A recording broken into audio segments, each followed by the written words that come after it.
Okay, so it's 12:32. So we'll kick off today. Welcome to our third webinar in our series of working from home. And today, if you missed the first two, we spoke about setting up your operating rhythm and what does work, what doesn't work. And the expectation is that now that many people have been working remotely for some time now, or you've just got into it the last week or so. Stephen just mentioned he's been working from home for 4 weeks. And so today it's about looking at how it's working for our teams and what's working and what's not, and then what are some of the things that we can look at.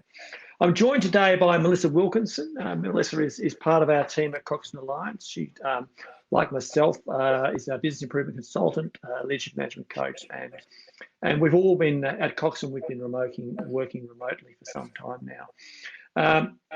Please, we've got Philip Wong, a part of our team also. He'll be on the chat box, and Phil will be using the chat box to answer any questions. So as we go today, we'd like this to be, the last webinar we held was fantastic. There was a lot of chat happening in the chat room, and a number of our team, Phil, Jonathan, Peter, will respond to those questions and queries you might have or comments that you might have. So, hi, Celia, your sound is very low. Don't know if I can help with that. I'll adjust my microphone so that it's in a better location. Hopefully that improves. I'll put that closer to my mouth.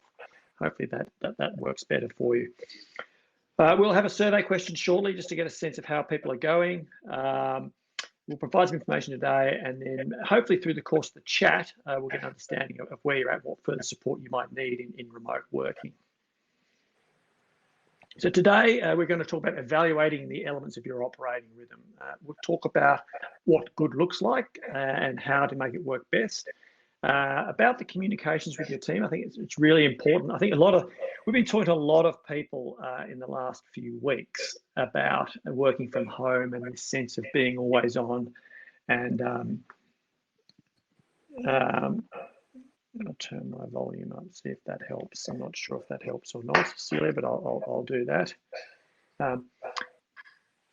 And if I have a bit of background music noise there. The whole aspect of, are we over communicating? Are we doing too much video communication? Those sorts of things. We'll talk about communications we work through, and then any questions that you might have, we'll as I said, please enter them in as we go. We will endeavour to answer those. Also, at the end, we'll have a bit of time for some chat or Q&A at the end. And then also, if you've got more in-depth questions, then you can contact us directly later on as well. Okay, so just a quick recap. So when we concluded the last webinar, we said one of the key elements of success is to test, measure, and learn to see how effective your operating rhythm is. I guess there are two things we really want to focus on. One is, firstly, is it working for your team? And by that I mean, yes, there's the technical things, and we by now, I think we noticed actually yesterday is I think the broadband providers are now working better, and the technical side seems to be going well. But are the intangibles right? Are you able to create that sense of team and belonging with your team? And are you feeling now a sense of achievement? Are we getting the work done? And important to that is it working for our customers? And a big part of that is, are we planning to succeed? Now that we've overcome the challenge of moving to remote working, are our plans and expectations aligned to what our customer is spending about? And so today is about talking about how we evaluate both is it working for us, and also is it working for our team?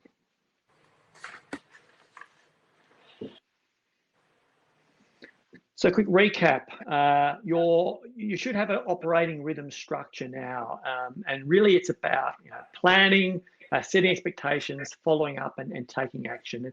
And we've divided, for most teams, we tend to operate on a daily cycle. But when I say start of day, intraday, end of day, it could mean your cadence for your work group might be different to that, and you'll know what works for you and your team.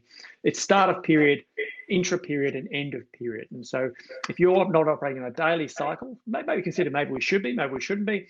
But essentially at the start of the day or the period, it's are we planning and then communicating, and what sort of visual management are we using? And then during the day, are we checking in? What's our teamwork like? What's our collaboration like? What mechanisms do we have in place for that? And then end of day, how are we evaluating and reviewing our performance? What does good look like? Well, it's about being consistent. Things happen at a time that makes sense for our customers. Are we providing clear expectations to our team? Are we objective in what we're doing? Is it, yes, everything's great, works, feels great, but if we're not setting plans that are matched to our customers' needs, then that objectivity piece is missing. What good loss is your rhythm needs to inform action. The point of having a rhythm and setting expectations and follow up and checking and evaluating is so we can take action to either continue to improve or troubleshoot or just ensure that we're meeting our customers' needs. The outcome being you have an aligned, engaged team. You're supporting your team. You're supporting their development. And that's really the next phase. Once your rhythm's in place and you know things are working, then how do we use remote learning to continue to support, develop our team? We're meeting our customer needs and we're improving as we go. And once again, we're celebrating success. We're recognizing what works and what doesn't. So that's your structure. So what I'd like you to do is I'm going to put a survey up on screen now, is reflect on these 5 questions and answer very quickly in the survey box which statement best reflects your team and where you're at. So one is we don't have a rhythm yet. You're still trying. So you're at the learning stage. Things are in place but not effective. We're getting there a bit clunky. It's going okay, but we seem to be working longer and harder than before, which is a common theme. Or it's the bottom one, number 5. It's awesome. We should have done this years ago. It's working really well. So I really appreciate to get a sense of where teams are at. We've been doing some, I guess, straw polling, if you like, over the past weeks in chatting with people that we work with, chatting with ourselves, and trying to get a sense of how the world is gravitating towards this. I recall in the early webinars, the real concern was getting the technical stuff right, and it appears that we're not getting many responses in that top box coming through. It seems that most people are going reasonably well. Just give it another moment or so. We've got a good number of responses in. I think we've got as many responses. Okay, so I'll just put this up on the screen. This is really quite interesting. A few more coming through. Okay, in the voting, and we'll share the results with the team. Okay, so as we can see here, in terms of the technical piece, as suspected, that's been the real focus of organisations recently, and we've got that done. We've got a few people having an ineffective rhythm. Rhythm that's clunky. A real common theme, once again, we seem to be, yes, we've got a rhythm and performance on track, but we seem to be working longer and harder before. And I think that's an important thing to talk about, because that's where that effectiveness piece is really important. And we have, and someone has a rhythm working really well. So that's great. Fantastic. Well done. Okay. So just jump back into...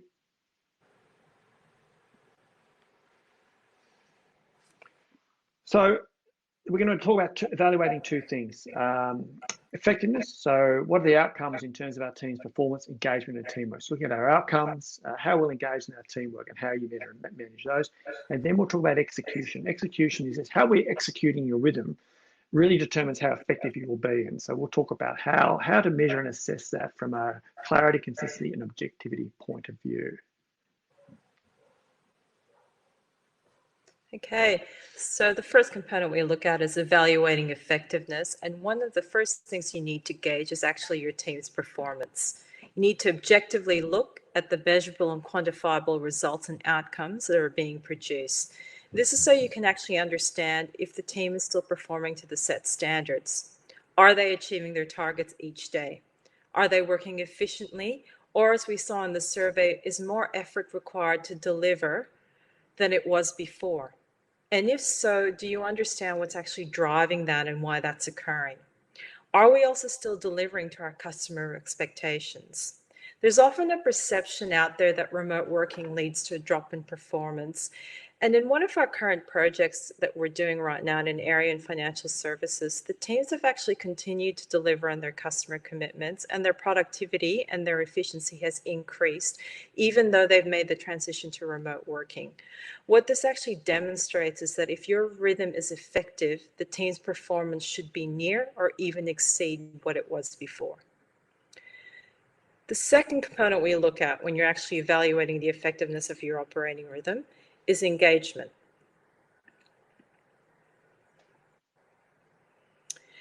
And we all know high levels of employee engagement leads to better customer outcomes, productivity, retention, profitability.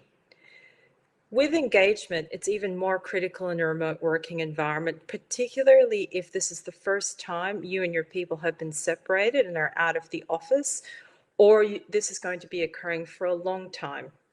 You need to continually take that temperature check. And the indicators that your team are actually still engaged include that they do conduct an open and two-way dialogue and they consistently communicate. What this means is they seek and they give feedback, they share ideas, issues, concerns, and they also look for development opportunities. Another indicator that they have is that they have their sights on the big picture, so the overall team goal. What this tells you is that they are future focused. What that actually means is they're looking beyond this event and they are still committed to both the work and your organization. They're also proactive and they're not merely passive passengers. What this looks like is they still participate, they contribute, they look for improvements, and they even exceed your goals and expectations. All this translates then to your results and your outcomes. And this ensures you still have stronger customer engagement because your team is still delivering and they're also still delivering well. The key when you look at engagement is not just relying though on your numbers. You have to see what is the feedback from your people and from your customers. Proactively ask them. This gives you a holistic understanding of their experience and also helps you gauge what the actual level of engagement is. The third component that we look at when we talk about the effectiveness of your operation is evaluating your level of teamwork. People often forget in this remote working environment, as we're all working alone, that we're part of the team. What you want to do as a manager is ensure that your team is still working together. They're not just these little isolated islands. So how do you know that you still have teamwork being demonstrated? First of all, each of your team members have a very good understanding of your overall team goal. And you can actually see them working towards it with other people. This leads on to the fact that they collaborate. So they not only share ideas, information with the rest of the team, but they also share the workload. They also then offer support and assist each other with the work and with resolving issues. And they remain focused on attainment. This is about doing what they said they were going to do, so you still continue to hit plan and achieve the desired outcomes. And finally, there are evidence of strong working relationships. So your team still continues to have those informal conversations and those social interactions that are non-work related, even in this remote working environment. And this is actually one of the most essential steps as a manager. You've got to create this intentional space for the collaboration to happen between the team members and also a way for them to have these informal conversations. What this all does is helps foster that sense of team, that sense of connectedness, and also that sense of belonging. So in sum, when you're looking at evaluating the effectiveness of your rhythm, you have to consider both the qualitative and the quantitative measures. This enables you to compare the performance of your team before you transition to remote working and then an after. What you need to do is set your baseline. Then you have to establish what your current status actually is. To enable you to do this, you have to then measure your performance. As we said before, what is it in terms of our quality, service, and efficiency? You have to then measure engagement. So for your customers, it's either a net promoter score or similar, or their feedback. And for your people, it's through your climate surveys or your one-on-ones with them. And finally, you have to measure the level of teamwork. And again, you do this through attainment and also feedback from your team members. I think I'll reinforce at this point, it's not just about your qualitative assessment and seeing how people feel and getting their feedback. Remember, I said in the beginning, both quantitative and qualitative, because you have to have something that is specific measurable, so you can quantify the results. You can also quantify your variance. What this allows you to do is to delve into the reasons why it's actually occurring, so you can either continue what's working well, or you can stop or improve what's not.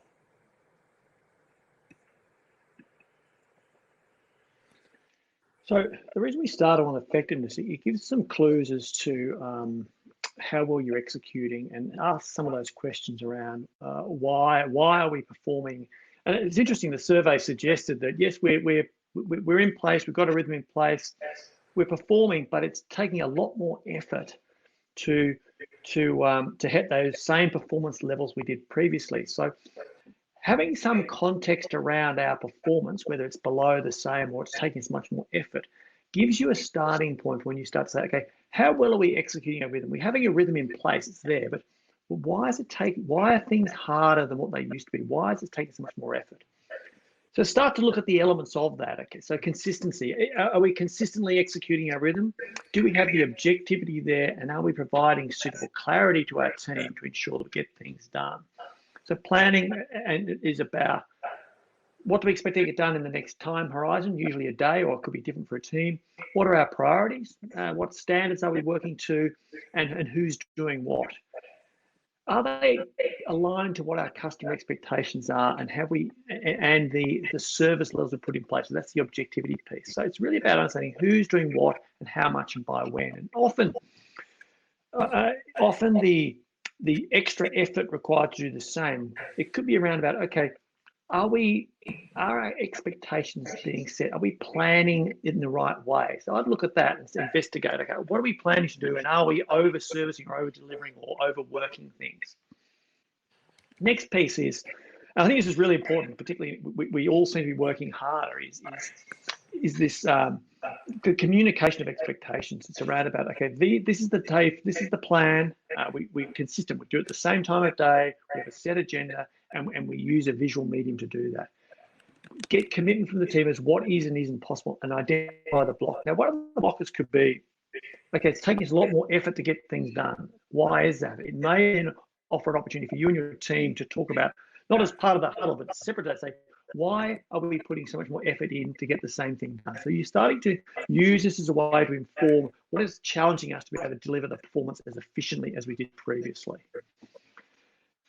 Start of the day, visual management. Set expectations. It gives visibility of process of what the priorities are. So once again, are we aligned to that, and are we setting that? So think about the start of the day and how well are we setting, communicating the plan with our team to meet our customer expectations, and align that back to our outcomes. Are we meeting quality service and efficiency targets? Now, the evidence suggests from today's very small survey is it's taking more effort to get the same stuff done. So I'll be challenging you to try to start to understand why that is. From an intraday perspective, consistency is checking in with my team, see how things are going. Now, it's a great opportunity to talk to your team. We're on all the time, we're working harder. Why is that? So part of the check-in could be, okay, this was today's plan, how are we going? Why is it more of a challenge than it used to be? So be prepared. Think about, for each individual, for the team or subgroup, what is it they're working on, and what are the right conversations to have? Is what could we or should we have achieved by now? And if not, why is it so much harder than it used to be? Be consistent. Check in with everyone in the same way. Checking in on a daily basis is a great way to establish teamwork. Another clue is maybe your teams aren't communicating effectively together anymore, because as Melissa mentioned, we're in separate locations. So is that informal work-related or even social interaction not happening as well as it used to do? So is that another reason why things are harder? Because we've become isolated. We're trying to solve problems more on our own, when maybe previously we used to interact much more with our team and with our manager and support because because of proximity. So as a manager, talk about, okay, what are the blockers, what's slowing us down, and how can we facilitate better teamwork and collaboration to maybe facilitate and become more back to that efficiency that we had previously.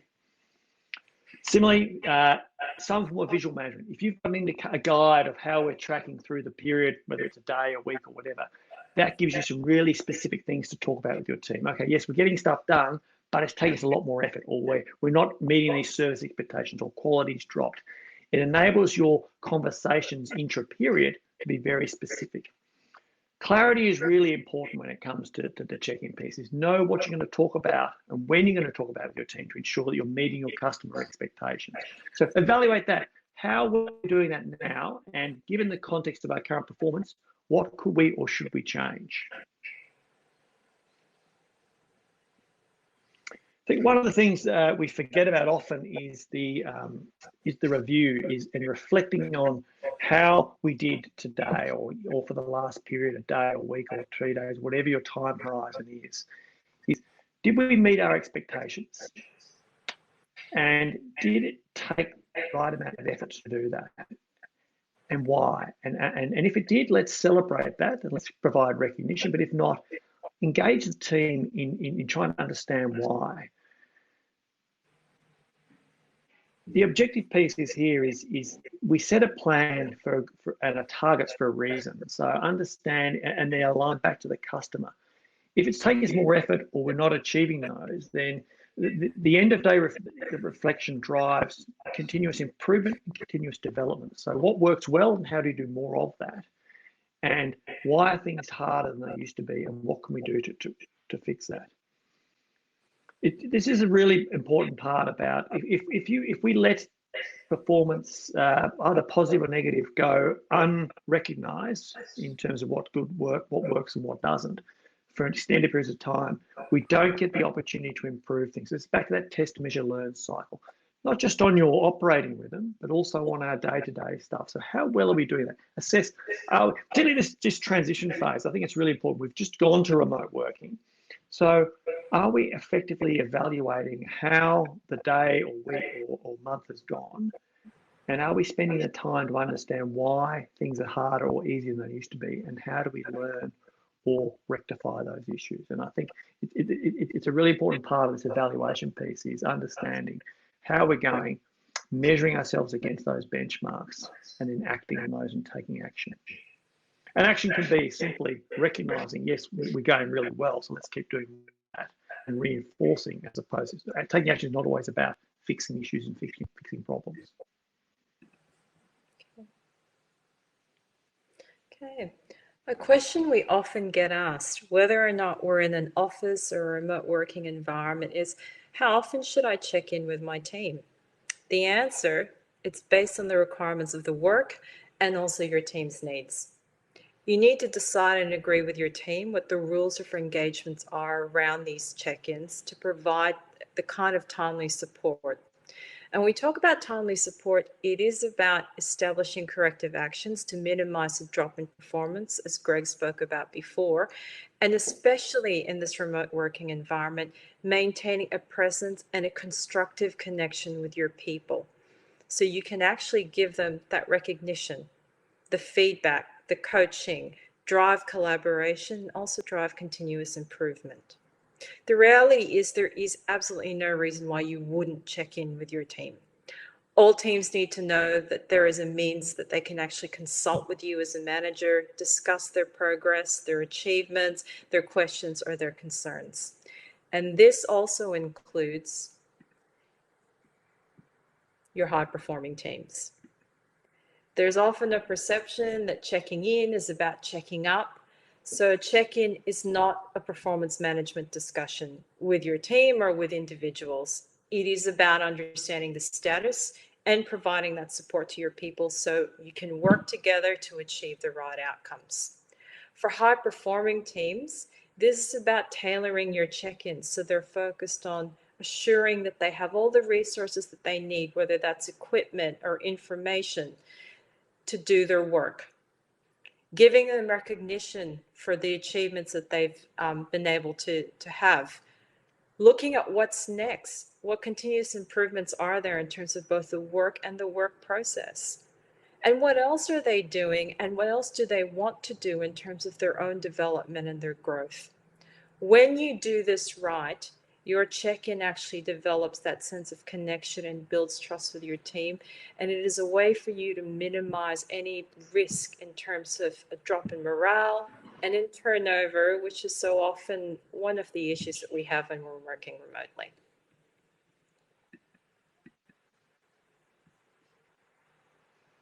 Thanks, Melissa. I think those are really important points. And I think it comes back to, as a manager, what is our core responsibility and what is the operating rhythm for? It's really, there are two main things. It's meeting our customers' needs every day, and helping your team to meet your customers' needs every day. And in a remote workforce, even any workforce, you will have a manager will know their team, and you'll have a mix of, you might have a developing team where individuals in the team are developing and they need a certain type of help and interaction. You'll have consistent performers that know the role, or a consistent team that routinely produces good performance. And then there'll be those high performance individuals or teams that have a different set of needs. And your response and the way you work with them is about harnessing and tailoring and giving recognition for that high performance.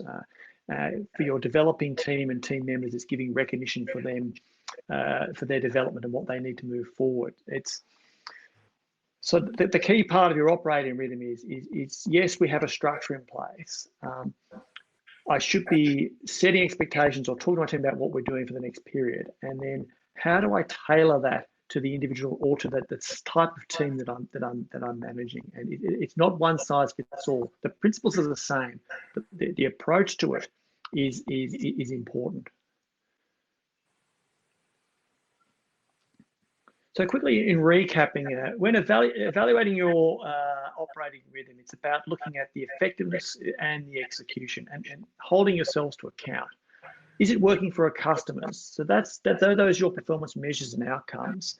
And then is it working for your team, engagement, teamwork? And what I'm hearing today is that we seem to be on all the time and working harder to achieve the same outcomes. So in a sense, we're not being as efficient as we could be. It may not be working for us and our teams. And so we need to think about, how do we become more efficient at what we do? Are we doing too many video meetings? Are we not talking enough to each other? Is that intra-day, intra-team communication sufficient to enable us to be as effective as what we used to be working remotely? It'll be lots of little things that are adding up to this being always on. So it's really a great conversation now to start having the team and saying, reflect on their individual operating rhythms. And you recall back in the early webinar, what is your best way of working and how is that working for us? How we execute determines how effective we are. So are we as a team planning to succeed to meet our customers' needs? Are we clear in our expectations? And are we effectively operating as a team? And that timely check-in piece, which was so much easier when you're in an office, as a leader and a manager, you need to say, okay, well, how do we have more formal, informal, or more informal conversation to ensure we're moving forward? And continue to review and reflect effectiveness and execution, and how do we do more of the good stuff and keep continuously improving the stuff that's slowing us down, those blockers and that sorts of things.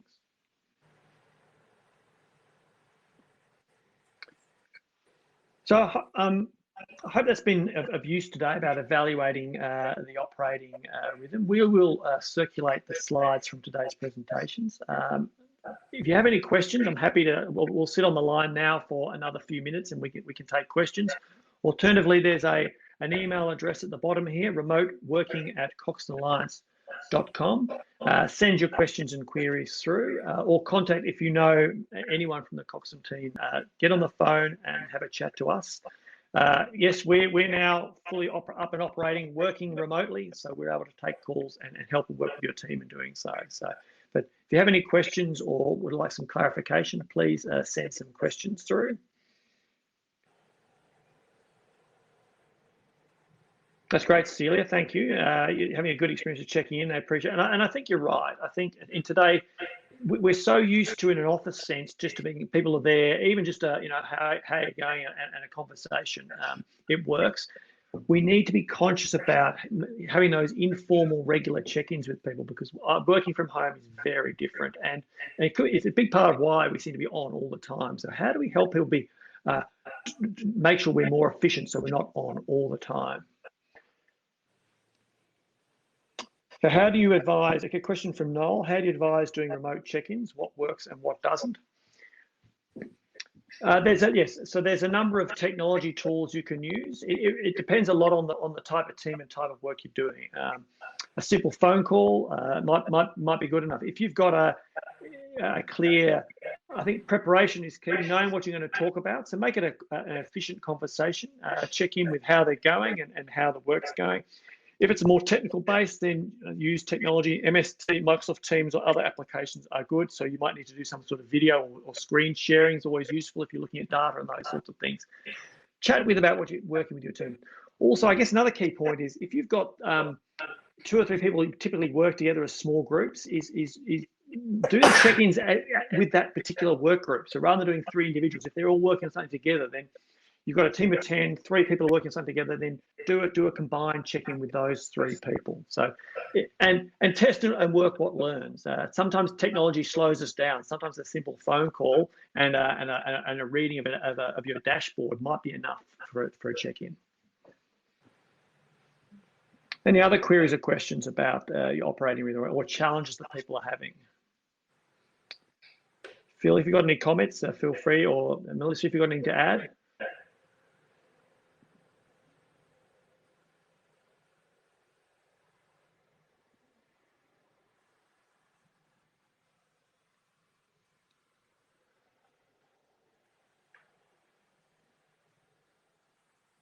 I think another good approach is using some of the chat applications as well. So if you've got a group chat or a team chat going, I know that we as a group have a chat group that goes and you can ask very simple questions on the chat forum that people can digest and inform. So a lot of that informal conversation that we've lost because we're not in the office, having those chat workplace set up is good. Yep.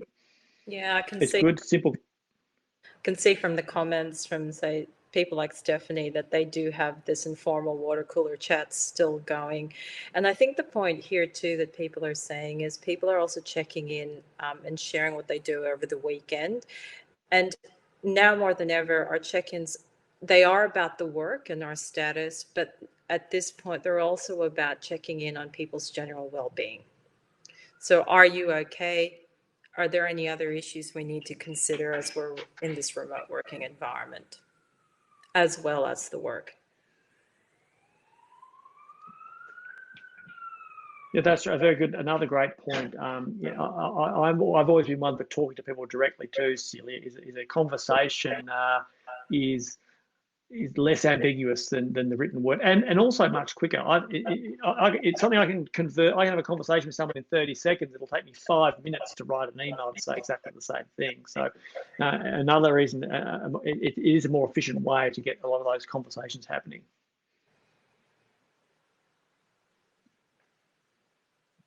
Yep. If we have another good point is that simple dashboards, do our dashboards. If we're able to recreate our whiteboard virtually, do we have a dashboard that gives us an update of how things are going? Are we able to very quickly and easily? I think a good part about checking in is knowing what the plan is and where we're going, and being able to have very specific conversations with people. Having an agenda for your huddle is important, but also having an agenda for your check-ins. So when you're talking to a team, let them know in advance. And this is about consistency. So every day we're going to talk about these things. And once you get into that routine, people are prepared. And those check-ins, which might at the moment take a number of minutes, can be done very quickly because you're all prepared, you're all on the same page, and it makes things a little bit more efficient than what they otherwise might have been.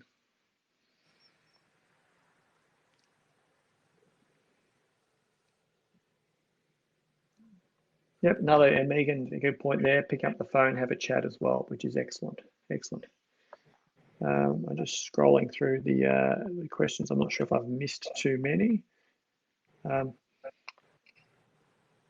Anyone else got any comments about how it's going? Anyone particularly struggling with what's going on? That's good, and a great point, Steve. Yes, you have your immediate teams, but as an organisation, you're a team within a much larger team. So keeping that contact cross-functionally is also very important as well, particularly with work groups where there are handoffs and shared responsibilities, or even just simply to check in and see how other people in the organisation are going. So that's excellent. Yeah, getting into a routine. I think it's easy to do. Steve, a good point again is to become isolated in your office and your regular formal interactions. But yeah, making the effort. Whereas when you're in the workplace, getting out and chatting with people, it happens randomly. And so yes, make the effort to contact people within your organisation or outside on a regular basis. Yeah, Julie, that's a really good point about getting the team's feedback on your check-ins. I think you've made the point that you were working extra hours, you were spending too much time on Zoom. So as we said before, define the rules of engagement with these check-ins with your team. And that includes, as Greg mentioned, the types of questions that you also ask them. So everyone's prepared, understands what it's about, and also knows how we're actually going to do these check-ins, whether it's an audio call or whether it's something via video, and how long they should be taking as a team as well. Yeah, and I think that's right. Maybe your morning huddle or scrum, maybe that's a video call, but the other check-ins might be via phone and a chat because it's quicker and faster. Those things. It's really what works for the team. At the same time, and what I mean what works is if things are taking longer to do because we're trying to use technology, then maybe picking up the phone is quicker and easier. If talking to someone saves time rather than typing an email, then talk to people. I think the challenge now is how do we condense our bookend our days back to the start and end, and make sure those bookends haven't stretched to beyond what we used to do in the past.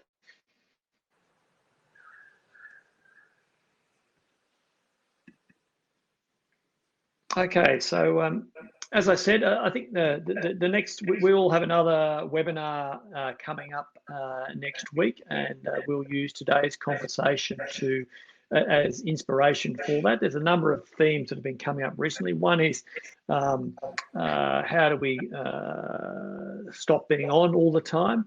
The other one is the other thing that I'm hearing is how do you now work with clients or outside people remotely if that's your business. So we're doing that now. We're operating remotely as well. So that's a theme: is how do you have an operating rhythm with your clients when you're doing project work or you're working with suppliers or contractors remotely as well. And so there are a number of challenges that we have in place. Okay, so thank you all for participating in today's webinar. There's been some fantastic chat happening, and Phil and the team have been providing some answers. Just remember, if there's any questions that come up, remoteworking@coxalliance.com. If you know any of the Cox Alliance team, feel free to pick up the phone or send an email. We're available. We're open for business, and we're talking and helping. Just simply for some advice, we're happy to take your call and have a conversation with you about what's working, and to bounce some ideas across would be great. So thank you all, and we will send you copies of the slides fairly soon, and also a link to the video if you wish to share this with any other people within your organisation. Thank you very much. Thank you, Megan. Thank you, Brittany. Thank you, Dion. Thank you, everyone. Julie. Thank you, Brett.